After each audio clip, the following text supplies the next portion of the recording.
Assalamu alaikum. Urmattуу Desin TV YouTube kanalının görөрmandары.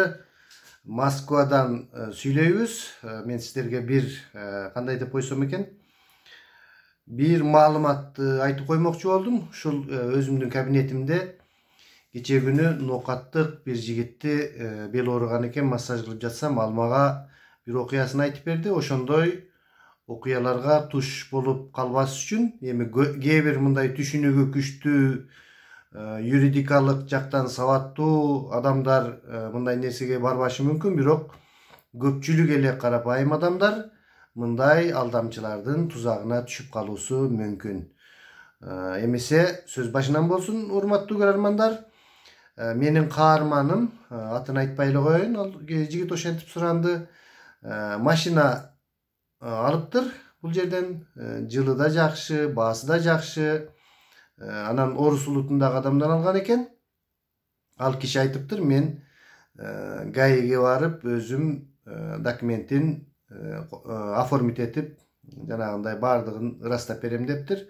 Анан акчасын бересин, тигиндей мындай. Анан сүйүнүп эле келинчеги демек ГАИге барсак, ГАИ оформить этсе баары жакшы болот дешип, анан ГАИге барып ошентип миреосунан алмаштырып,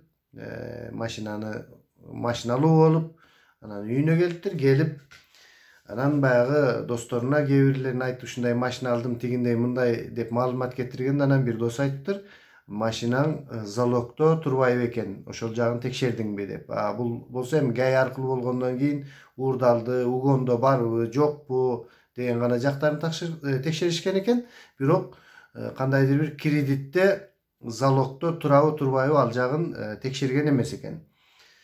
Анан ошол жагын текшерсе, бул машинаны саткан адам экинчи кожоюн экен, генеральный доверенность менен саткан экен. Биринчи кожоюндан генеральный доверенность аркылуу айдап жүргөн экен алып. Демек генеральный доверенность болгондо сатканга толук укуктуу. Кредит болсо биринчи кожоюндун наамында экен. Ошентип биринчи кредит, биринчи кожоюн ал Кавказга кетиптир, аны таппай атыптыр бул киши. Экинчи кожоюн, экинчи саткан адам дагы жоголуп кетиптир. Ал ортодо ушинтип азыр эмне кылышын билбей турган чак. Машина угондо болуп чыгып, кечиресиздер, залогдо болуп чыгыптыр. Угондо эмес экен, башка да эмес, бирок машина банкта залогдо турат экен.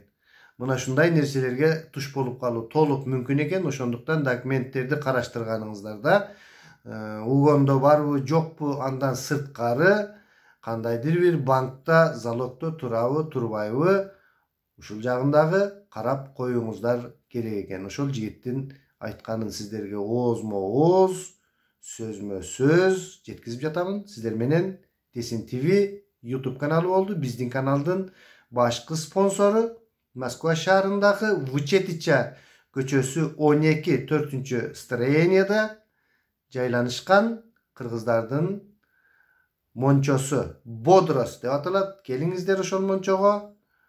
Менин телефондорумду жазып коем, мончонун телефондорун жазып коем. Мен сиздерди ушул жерде күтөм. Саламатта туруңуздар.